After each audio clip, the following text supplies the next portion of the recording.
There were a lot of great matches that happened in the year of 2022, and your boy is here to rank them. So let's waste no time and get right into it. These are Souplex's top 25 matches of 2022.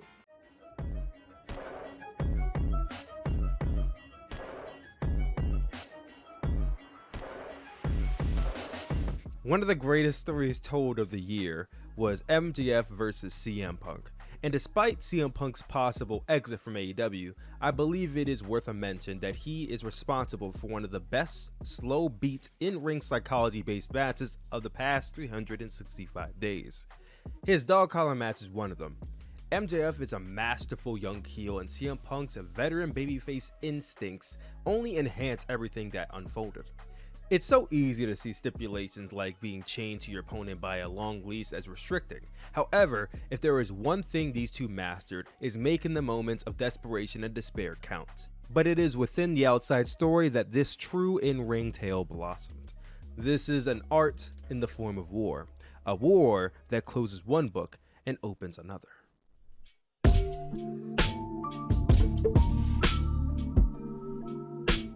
After overperforming in their first encounter the month prior, Bryan Danielson and Hangman Page set a pretty high benchmark given the stakes. The AEW World Championship on the line, the first AEW Dynamite on TBS, the first show of the year, the rematch that follows an hour-long 5-star match.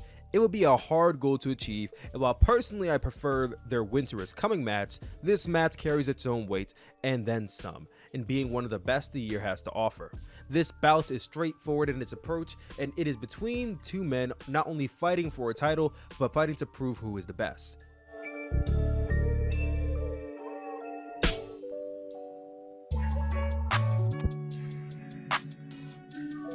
It's hard to innovate new concepts in a world where everything has practically already been done. So I respect Shawn Michaels' creativity a lot for putting forth a new match type like the NXT Iron Survivor Challenge. There's a smoothness to the entries, and every man plays their role in this match to a T. Grayson Waller's gaudy yet intelligent way of working and gaining pinfalls is one of my favorite in-ring performances I've seen in a long time. Axiom and JD McDonough had seemingly bad blood entering in, and it was felt all the way through. Joe Gacy shocked the hell out of me in this match with his athleticism and his ability to almost effortlessly seam his character into his wrestling. And Carmelo Hayes, I mean, what can I say? The man is practically a star every time he wrestles. I enjoyed this a lot. It made me more open to watching the NXT product in the future, and when a match achieves a new fan, it did its job, and it did its job well.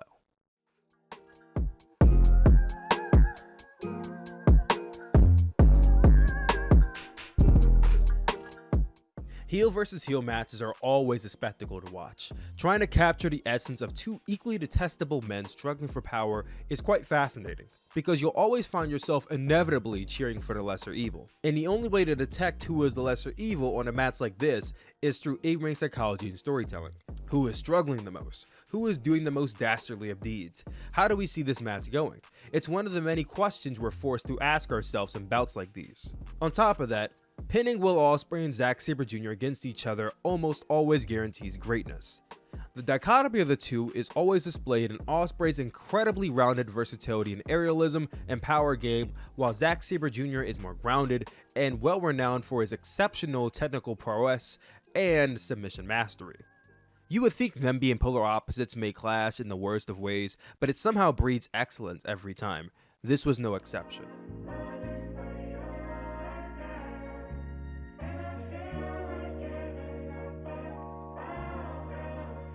This was a beautiful display of female cruiserweight excellence. With the youngest wrestler in this match being only 20 years old, Azumi and Starlight Kid took their half-decade-long rivalry to ultimate heights in this matchup.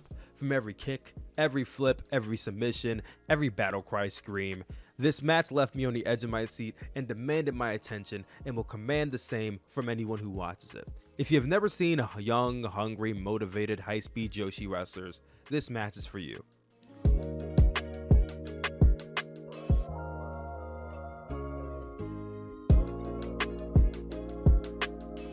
You know, there's an old WWF In Your House pay-per-view called Best Friends, Better Enemies, and I think that logic applies in a lot of matches and feuds today, especially when it comes to longtime friends KAIRI Hojo and Mayu Iwatani. the two having a friendship dating all the way back to STARDOM's inception in 2011. Because they know each other so well, they were able to bring out the best in each other, and we saw that on display here. This was a match filled with energy and emotion that can only be brought out in Joshi wrestling. If there was any doubt that KAIRI and Mayu 10 years later are the best that women's wrestling has to offer, then this match is proof of that. This show may have been a crossover, but this match was definitely historic.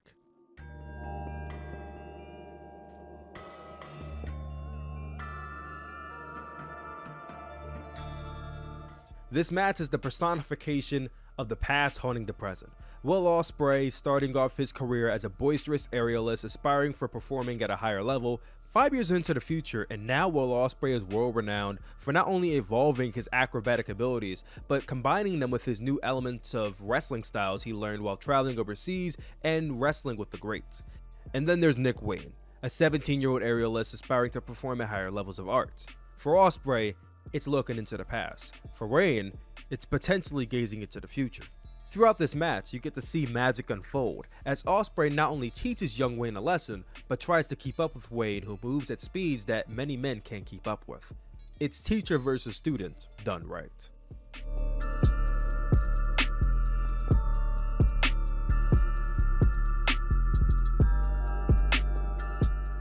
The world's laziest wrestler versus one of the very best wrestlers in the world is quite the marketing tactic for this. While Orange Cassidy's gimmick is what sells a lot of fans on him, it's his in-ring work that keeps them around. Will Ospreay has become one of the best hybrid style professional wrestlers to fly overseas. He has a much more serious approach. When you combine these two, you get incredible action.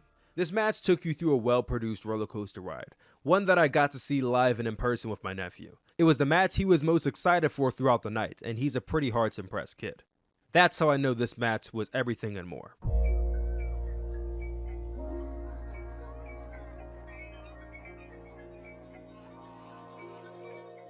Roman Reigns has been in his bag ever since his return in 2020.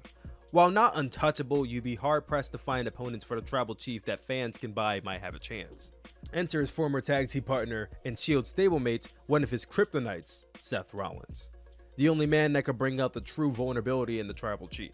Roman Reigns may carry himself as superior than thou, but it's the beats in between his match, where he doesn't look as confident, the moments where he starts to doubt himself, the stories that truly define championship contests like this. When all was said and done, Roman Reigns had to lock Seth Rollins in a guillotine choke far beyond the point of a rope break. All the while, Seth Rollins continued to keep his hand on the rope, holding on to a battle he was destined to lose even if he had won. Many fans discredit this match for its finish, but I love it for the finish and everything in between. It earns a spot in the top 25.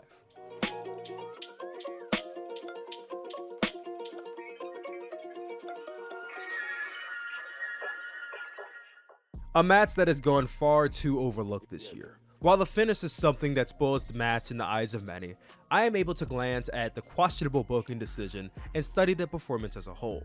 A good portion of the fan base will argue that Logan Paul versus Roman Reigns was the better match. I would counter that Logan Paul simply had an impressive showcase, one that obviously outshined Drew McIntyre. But when you boil both matches down to what creates the energy, that big fight feel of the crowd, and that edge of your seat type rush from every near fall, every claymore, every spear, I find it hard to put Logan Paul over Drew McIntyre in this situation. This was that slow burn and heavy rise type match that fans love to rave on about. It has everything you would want in a championship match except the right outcome, which knocks it down to number 16 on the list.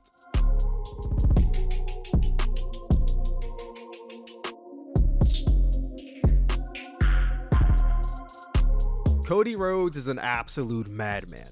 Entering a Hell in a Cell match with a torn pectoral muscle sounds terrible enough on paper, but just saying that doesn't do the visual display of Cody's purple and bruised looking shoulder any justice. You'd have to watch this match and watch the reveal of his grotesque wound in order to truly know what I'm talking about. The wave of shock that swarms over the audience is one that I will never forget.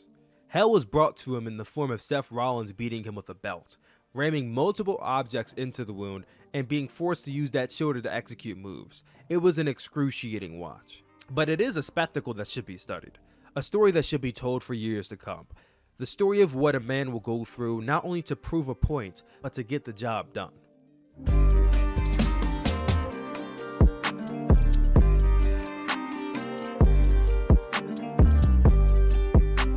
spectacle and brutality. You cannot come away from this match thinking anything less than it being a hard-hitting affair. Gunther is well known for being one of the stiffest strikers in the game, and Sheamus has had a career resurgence that is on par with Chris Jericho's current run in AEW, having some of the best work in years happen in 2022. And what we saw in this match is a beautiful roundabout of British strong style, something main roster WWE fans are not accustomed to. Sheamus started off this match white as snow and ended it with a chest as red as crimson blood. Gunther came into this match already a made man with previous years as Walter, but came out of this match as a newfound top villain on the roster as the reigning defending Intercontinental Champion. Both men walked out of this match better than he entered, and you cannot ask for anything better. This was an absolute banger.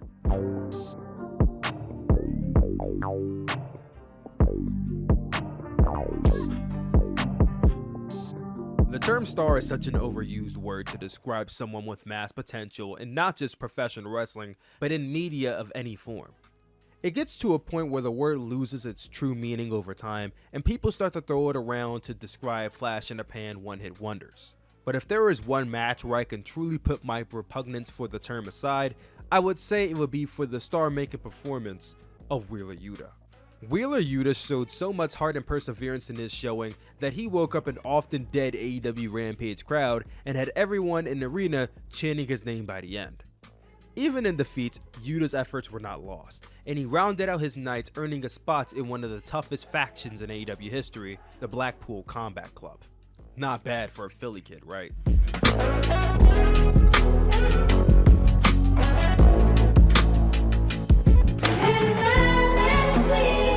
Despite independent wrestling constantly being in the blind eye of even the most hardcore wrestling fans when it comes to finalizing the match of the year consideration, one person who had a constant attention of the IWC was Konosuke Takeshita. This man has been one of the absolute gems of the year, bringing wrestling fans to watch where he performed, everywhere he went. Hell, I won't even lie. He led me to his match against Speedball Mike Bailey, a man who I was no stranger to.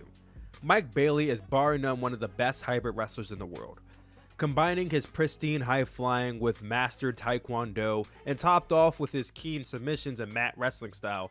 He's a hidden maverick amongst many wrestling fans. And when you mix that style of wrestling with one of the best all-rounded wrestlers in the world, you get magic, and this match was no short of that. It is the very best independent American indie you will find in 2022, and it should not be skipped over for not taking place on USA Network or Fox or TBS.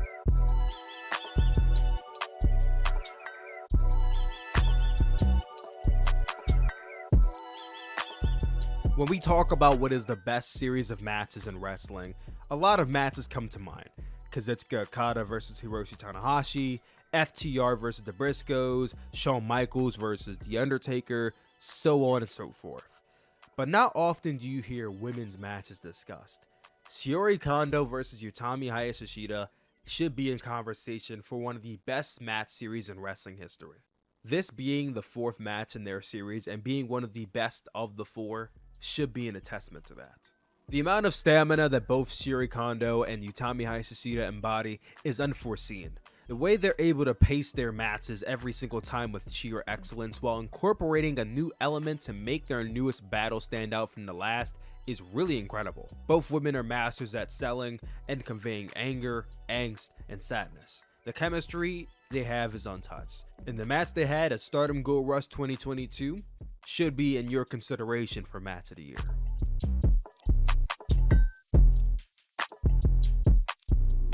miss your touch. 2015 was the year where I saw my first FTR match. 2018 was the year where I saw my first Aussie Open match. I was a big fan of the two, and I've never thought I'd see the two teams face off against each other. That was until I watched New Japan Pro Wrestling Royal Quest 2 Night 1. Not only did I get to experience two of the best teams in the world have a barn burner, I got to see them wrestle that classic New Japan Pro Wrestling style main events that many love. It was a slow build match that by Act 2 had you locked in for the ride and had everyone standing on their feet by the third act. FTR's ability to find new and innovative, or sometimes even vintage ways to get from one spot to the next is truly magnificent. But paired with Aussie Open, a team that brings new and fresh moves to the table while grounding and pacing themselves for an FTR style match is quite breathtaking. This match is pure excellence.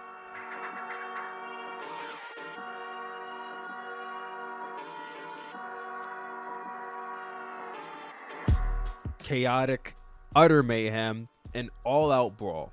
You can summarize this last man standing match as a lot of things, but I classify it as fun.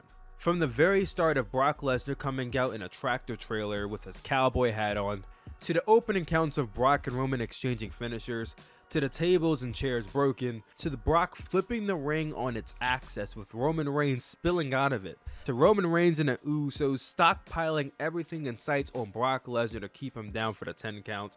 This match created an environment much like a demolition derby. It was a car crash you could not look away from. So many Brock and Roman matches feel the same, and it's almost impossible to not dread the next match they're going to have. But this one stood out immensely from every match they've had in the past. It was exciting from start to finish, and it's something I think that many WWE matches should model after in the future for its chaotic match stipulations and the execution of how to do it.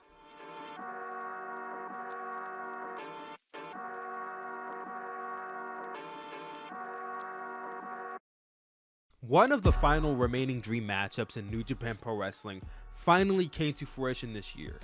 Tetsuya Naito versus Will Ospreay had their first encounter in G1 Climax 32, and while that was a very good first meeting, it was their Battle Autumn 2022 match that really personified why fans have been clamoring to see this match for well over 5+ years. Will Ospreay has done a masterful job re-establishing the IWGP United States Championship as a coveted title that anyone could crave after.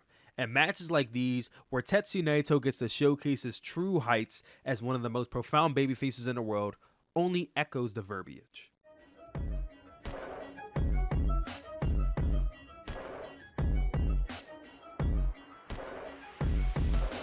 The word chaos can be described in many ways according to the Merriam-Webster dictionary. A state of utter confusion. B, a confused mass or mixture. C, the Jericho Appreciation Society versus Jon Moxley, Santana, Ortiz, Bryan Danielson, and Eddie Kingston in Anarchy in the Arena. This match is utter pandemonium. From the start with Wild Thing playing on a loop while two teams battle in different parts of the arena, to the end with Eddie Kingston attempting to light Chris Jericho on fire, only to backfire and end with Chris Jericho and Jake Hager using the disemboweled ring ropes to choke out Bryan Danielson, was no short of mayhem. The constant camera cuts creates an atmosphere of madness. Every member of each team diverges into two different parts of the arena, and it follows an uncontrollable havoc ensuing, and there's nothing anybody can do about it. This match will not be remembered for its cunning storytelling. It will be remembered for its sheer bedlam. Brawl of the year for sure.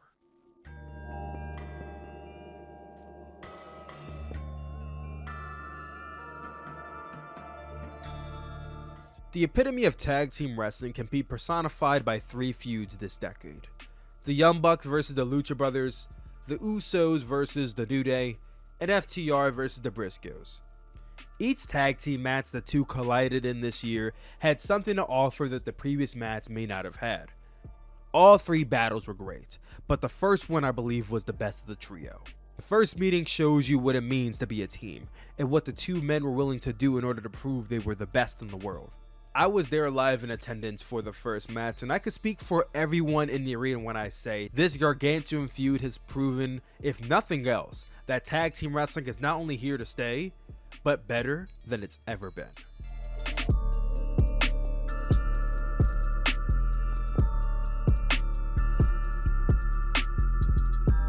A terrific masterclass of old school Puro versus new school Puro. Konosuke Takeshita has had a career-defining year for himself in not only the United States, but in his home country as well. In September of this year, in his home promotion of DDT, he went up against one of the best his home promotion had to offer in Kazusada Higuchi. In a match to more or less establish dominance, in the form of a styles clash. One could have expected the two to have a baseline level, very good Japanese wrestling match, but this one echoes the meaning of two in-ring philosophies struggling to be the loudest in the room.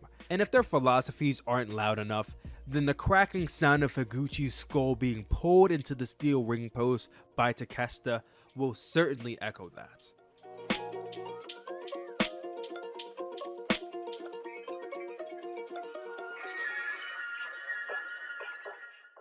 There's nothing wrestlers and an at-home audience love more than a hot crowd, and this crowd was sweltering throughout the 20-minute plus battle between four black men that showed why AEW's tag team division is one of the best in the world. There was truly an energy among this crowd and everyone wanting the Acclaim to truly become acclaimed as tag team champions. An energy so palpable and so untouched by many other matches on this list that the match should be showcased in wrestling schools as an example of what companies should strive for on their show. Getting into the match itself, from Anthony Bowen selling his knee injury throughout the match, leading a seed of doubt at whether he'll be able to persevere, to the big and boastful Keith Lee having the size advantage over the opposing team, forcing Max Caster to measure up to the big man. It is truly a marvelous showing of how tag team cohesion can keep anyone on the edge of their seats. And in the end, the only true negative in this match was the wrong team winning, and it's still among one of the best you'll see on the list.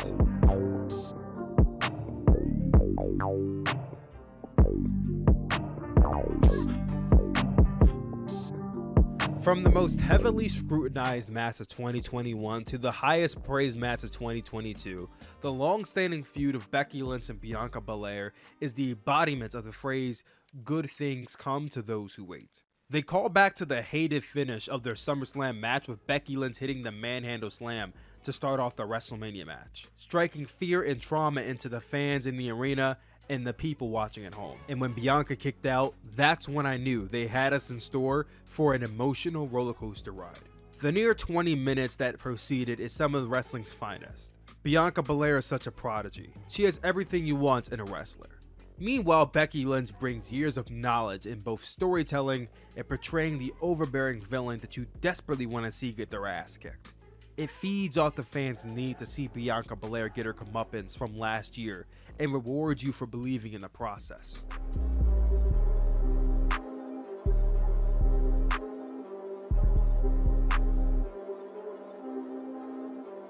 The mere mention of the words deathmatch wrestling is bound to always have a distasteful look from wrestling critics, fans, and non-consumers alike. The sheer act of two human beings using weapons to hurt one another while at the same time not trying to legitimately kill each other can be a bridge too far for most, even me at times.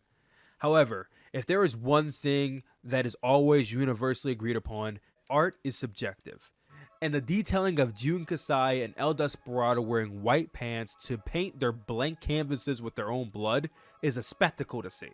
The sight of a masked wrestler in El Desperado having his own mask torn apart early in the first act and trudging on with his most hidden feature being fully exposed but welcome to the brutality that ensued is the perfect mix of pure wrestle and hardcore wrestling. This match does not conform to the traditional mediums of what in-ring storytelling may look like. And to casual fans, and even to more hardcore fans, it may not be the best, but when you sit down and really admire the art in the form of violence, this match is near perfection. But not quite as perfect as number one.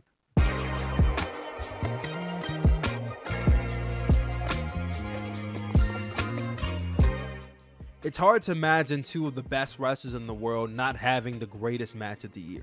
And the reason it's hard to imagine that is because Kazuchika Okada and Will Ospreay are in fact two of the best wrestlers in the world. And they put on the greatest match of the year at G1 Climax 32.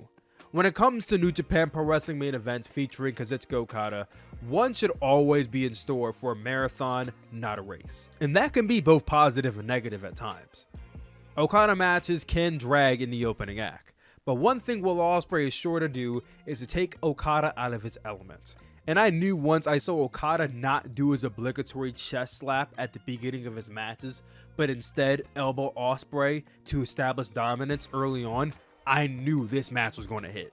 The final stretch of an Okada match is a guaranteed roller coaster ride. And Will Ospreay has also perfected the art of the final act stretch of his matches, rendering every near fall of this match to feel more grand.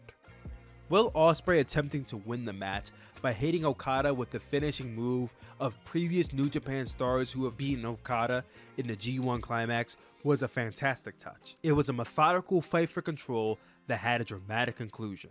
This match is everything to love about professional wrestling, and in my regard holds it as not only the best match of the year, but possibly one of the best matches of all time. And that's my top 25 matches of 2022. And I know you probably hate the fact that Gunther versus Sheamus or Cody versus Seth was not number one and number two, but you know, that's the way the cookie crumbles. You can always make your own top 25 match list, but feel free, debate and debacle down below what should be where, what should have been on the list, what wasn't on the list, all that good stuff down in the comment section down below. I love each and every single one of you, and I hope to see you all in the new year when we create our best content yet. I'll see you all then. Peace.